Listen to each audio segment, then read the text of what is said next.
Thank you. Okay, good evening. David Weisman, Alliance for Nuclear Responsibility. And what I'd like to discuss is a follow-up on an issue that came up in 2 meetings ago, second morning session. A presentation was made of a videotape, I believe produced by the Nuclear Energy Institute on the FLEX program. We watched it in the morning session here. And at the time, some members of the audience commented that it seemed more like a promotional tool, this video, from the Nuclear Energy Institute. And indeed, if one looks back at your meeting notes, you commented how it appeared to be insulting, I believe, actually, Dr. Buttis says, to the audience's intelligence. Now, the reason I come before you is I've come into possession through the Freedom of Information Act of a more recent video on the FLEX program produced by PG&E. And what is interesting to me about this is, though it purports to be in response to lessons learned from Fukushima, if you watch the entire video, which is a recreated simulation for training purposes, of responding to a beyond design basis event at Diablo Canyon, which emergency fans have to be deployed to remote accessed area of the buildings to begin to cool the banks of batteries. What you will see in the training video is that, well, let me do this. Would you please run a minute of it so I can just give you a flavor? I would not make anyone here watch the whole 20 minutes. I'll give you and have given you a copy of the finished product. So we can have the whole thing to look at. You will have the whole thing, but... Update! We're implementing FSG-03 to install temporary ventilation to the control room and the battery charger rooms. End of update. Mike and Brian, you stage all this equipment for the control room. Hector and Greg, you stage all this equipment for the battery charger room. Understood. We'll stage the control room equipment. Correct. And we'll stage the battery charger room equipment. Correct.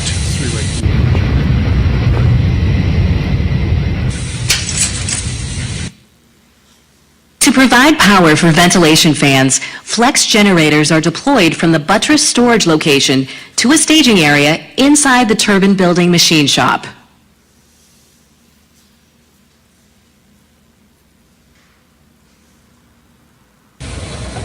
That's good. Stop there.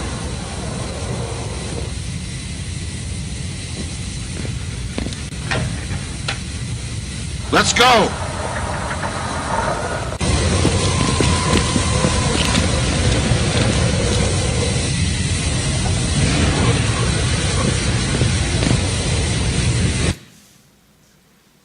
To improve natural circulation, fans are deployed from the buttress storage. Now, and I hit the lights there, thank you very much.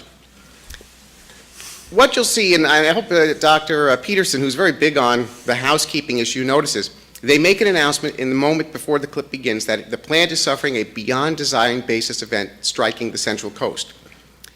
Not a barrel is knocked over. You see internal office things where not a single drawer is open. In fact, the cups of coffee on the control room, even though people have to grip it to hold on, never spill. What you'll see through this video is the workers doing exactly what they've obviously been told is the procedure for doing this. There's not a single doorway that's blocked, not a stairwell that has a railing out of place that needs to be overcome. In short, there's nothing thrown at anyone to... If any lesson was learned was Fukushima, it was that the best laid plans the workers had to respond were suddenly rendered useless in this beyond design basis. And the real skill is learning to improvise in a situation where you're thrown things that aren't in the simulator. If this was an aircraft flight instruction thing, and the subject was coming in for a landing, and you're taking your FAA training, and suddenly the instructor hits a button and a person runs out on the runway.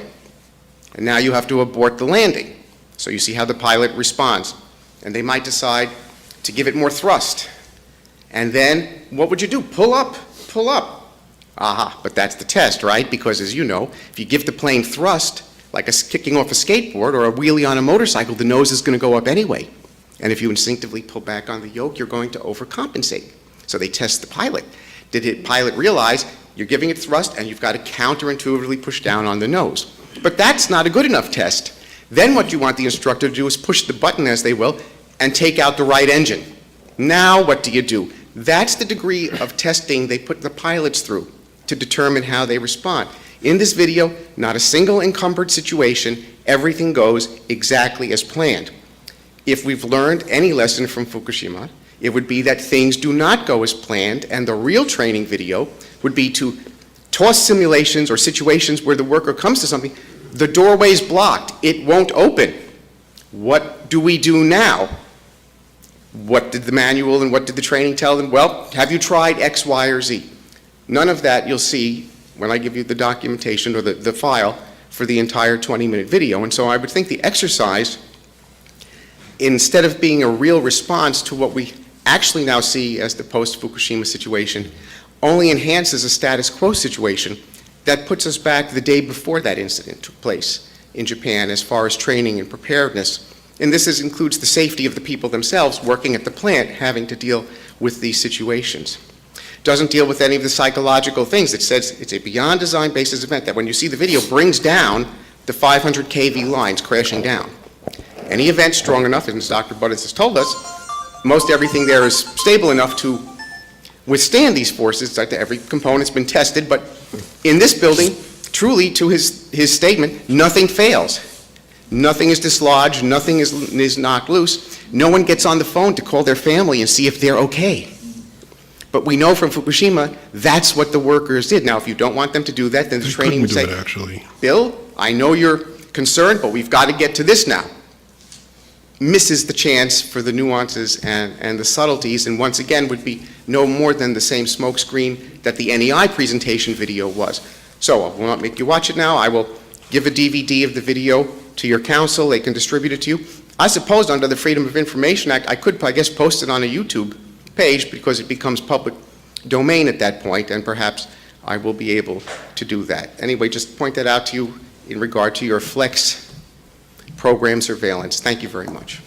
Thank you. I do know, for example, that they have, I think, a front-end loader available that is there explicitly because they anticipate that they might have to push debris out of the way to gain access, for example, into the intake cove. And maybe, Gerald, you could comment on.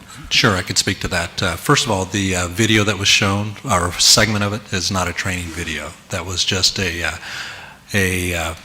early version of a animation that we'd put together to be able to discuss with third parties some of the actions that we're taking to be able to implement the Flex operation activities.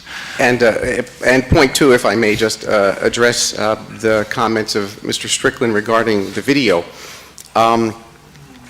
It's kind of, here I have a letter from Pacific Gas and Electric dated May 28, 2013 to U.S. NRC Commissioner William Ostendorf, captioned Diablo Canyon Units 1 and 2, Flex Strategy, Ventilation Deployment Training Video.